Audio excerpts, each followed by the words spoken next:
What's going on, guys? We are here in the Hayward area. Just got back from Upper Red Lake, caught a ton of walleyes up there a couple days ago.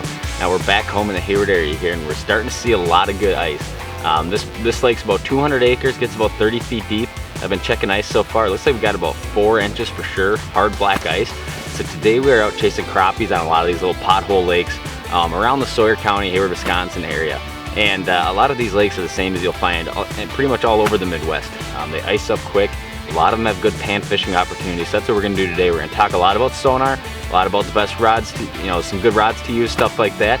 And hopefully have a whole bunch of tips for you guys to come out here on these little pothole lakes that freeze up quick, get on some safe ice, and catch a whole bunch of fish. So now that we're out here in the basin, I don't have any like GPS stuff with me today, so we're basically just kind of going off a DNR map of where I think the deepest water is, and a lot of times those are good spots in these pothole lakes to look for basin crappies. So we're out here approximately where I think that deep water is. The max depth's about 30, most of this lake's about 10, so it's always worth drilling a lot of holes to start, especially when you're looking for fish. Even if we find them right away, basin crappies pretty much always do the same thing. They're always running around a deeper water basin, these suspended fish. Very rarely do they ever just sit underneath a hole for the entire day. So we're gonna fire up the auger here. We got, like I said, we got about 4 good inches of ice and punch a whole bunch of holes.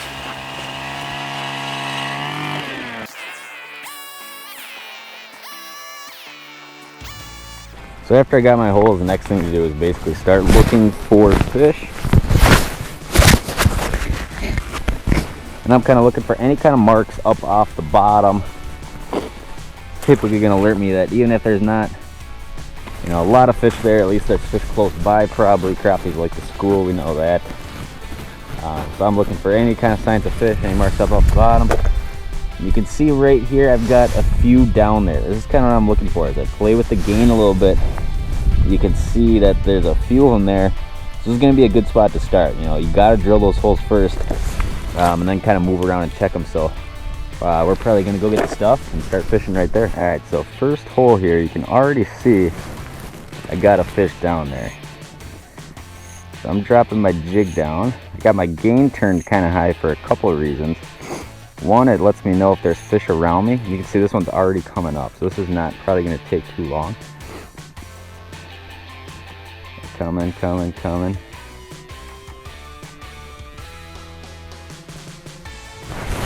Fish on, first drop.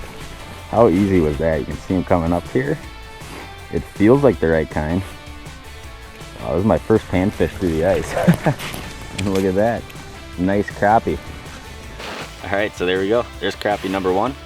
Not a big one, probably about a 10-inch fish, but that's a lot of what's in a lot of these pothole lakes. We got some that have some bigger ones, but that is for the first drop. We'll take that all day long. All right, so one thing that's worth talking about real quick is what kind of rod and reel setup we're using. And it's pretty simple. There's a couple different kinds of ice fishing crappie rods that are good. One that you've seen popular for a while is a spring bobber rod. That kind of rod's gonna have a spring bobber here. A lot of times you can attach a spring bobber, but the whole key to crappie fishing is being able to detect 2 kinds of bites. One, a down bite, when a fish grabs your jig and dips that rod tip down like that. The other one's an up bite, where a fish will actually come in so fast that it'll pop your rod up like that. So spring bobber's good at detecting those 2. The other kind of rod which has become extremely popular in the last couple of years is what is basically called a noodle rod. And what a noodle rod is, so this one's a St. Croix. It's a light action 26-inch. This is, I think it's called the Avid Glass Ice. And what these noodle rods do, the tip will actually load up under the weight of the jig. So if you can see here, if I let all the tension off the jig here, the tip is still loaded up. When a fish comes up to bite, what that's gonna do, it's gonna pop that rod tip up like that. And that's what you're watching for in a bite a lot of times, that up bite like that. The other kind of bite is a down bite. So with this tip's already slightly loaded up under the weight of my jig, which is a very light jig, you'll see that down bite too. I like these rods a lot more. I don't really like messing around with a spring bobber a whole lot. I just think these are much simpler.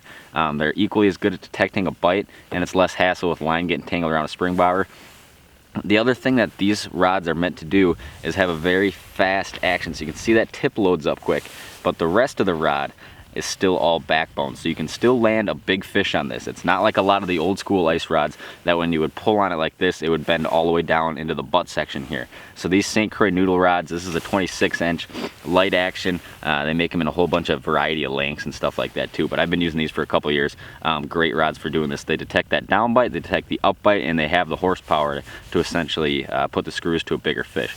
Now on the reel side of things, one reel that I've been using just the last couple weeks here, whether it's walleyes, crappies, whatever I've been using, is the Pissy Fun Ice X5. It's a 500 size reel. I think it's the first 500 size reel they've came out with. It's light, 5-ball bearings. The one thing that a lot of companies I think kind of get away from when they're making these essentially lower end, more moderately priced reels is that the drag suffers. And these reels have a great drag, very affordable reel. It's the perfect size. I'm gonna run these on probably all my ice combos this year. Very smooth drag, and that's something you don't find in a whole lot of $20 reels for sure. All right, so you can see I got fish down there. If I take my gain and essentially zero it out, you're not marking anything right now. So what I like to kind of do is turn that gain up, and then first when I drop into a hole, I like to have that gain pretty high so I can see everything that's around. So my bottom's gonna be right here, about 18, 20 feet right in there. And my highest fish is about 13 down. If I back that gain off a little bit, you can still see that top fish is still bright red, which means he's right underneath me. So I'm gonna drop my jig down. My jig's falling down right here. And this is what look at this. So that fish appeared out of nowhere. I actually just missed him. I'm gonna drop back down, pound it above them, make them chase a little bit. Fish on, hooked up, just immediate. This one feels like a good crappie. Look at that. Another just quality eater crappie right there. We're letting them go today, but that one's probably about 11 and a half, 12 inches long. Awesome Northwoods, Wisconsin crappies right there. All right, so we're dropping back down here. See my jig appearing about 5 feet right there. Dropping down, and sometimes I'll try to bounce it way up above them, and like that you can see they're appearing way before I even drop them down. And this is a clear lake, so a lot of times what happens is those fish see that jig falling down. Look how far he ate that thing. Look how far he ate that thing. But a lot of times what happens is these fish will actually see these jigs falling from way up above them. So a lot of guys just want to spiral that bait straight down to the lowest fish. And actually the best thing to do a lot of times is start up way up above them and bouncing around. A lot of times those fish that are way down deep will even come up, but the farther your bait is above the bottom, the more fish can actually see it in clear water. So I'll always start way up high above the fish, somewhere kind of like in this zone right here. You can see they're just popping right into the graph right now already. Missed them. A lot of little bluegills in this lake, which I'm assuming some of these probably are. They're coming back already. He actually went right past me. I'm gonna bounce it right above them. My jig's that top bar there. Make him chase away a little bit. Fish on. This one feels much more crappie-ish. There we go. Another nice crappie there. Now one thing that's worth talking about for sure is jigging cadence. A lot of guys want to do essentially too much with a jig. You know, they're real small jigs. Plastics have become incredibly popular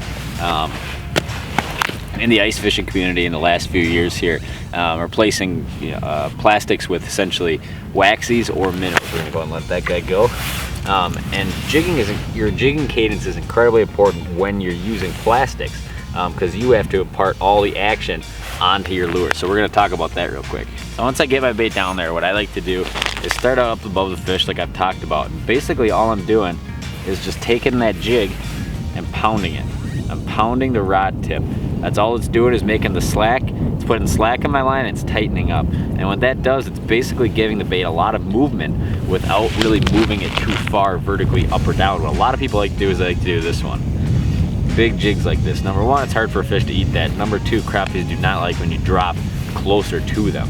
So the more action you can give that small plastic without really moving it vertically, the better off you are. Now a lot of times when I have a fish start chasing, what I'll do is I'll start picking that rod up and chasing it, and right when I think I'm about to get that bite, I'll start looking at my rod tip and I'll slow down that bounce a lot. What I see a lot of guys do is they wanna, the second a fish gets under them, they wanna stop and watch their rod. I like to just slow down my jig. I like to jig through the bite is what I call it. So when that fish comes up, I'm raising my rod tip and I'm just bouncing it real soft, still giving that tail a little bit of flutter, and then I can see that bite and it's easier for that crappie to hit the bait. So your jigging cadence is incredibly important. A lot of guys don't want to do too much of this big stuff. That real simple just pounding is a great way that gets bit all winter long. Chase them up, fish on. Oh, we got everything tangled. There we go. Feels like another crappie. Look at that. That is a little nicer one there. Beauty. It's about a 12 and a half incher for sure. We're probably gonna get off the ice on that one. I have to go down to St. Paul to the ice show here. If you're in the area down in St. Paul, Minneapolis this weekend, make sure to stop by. I'll be working with some Beaver Dam stuff, some Acme stuff, and hopping all around. Thanks for watching. I hope you guys learned something, maybe just about fishing some of these smaller basin lakes, how to get crappies to bite, stuff like that. Crappie fish, it's always a ton of fun in the winter just because it's so interactive on sonar. I mean, watching these fish down there and then come up, very interactive with a jig, and a very fun way to fish. So thanks for watching, guys, and we'll see you next time.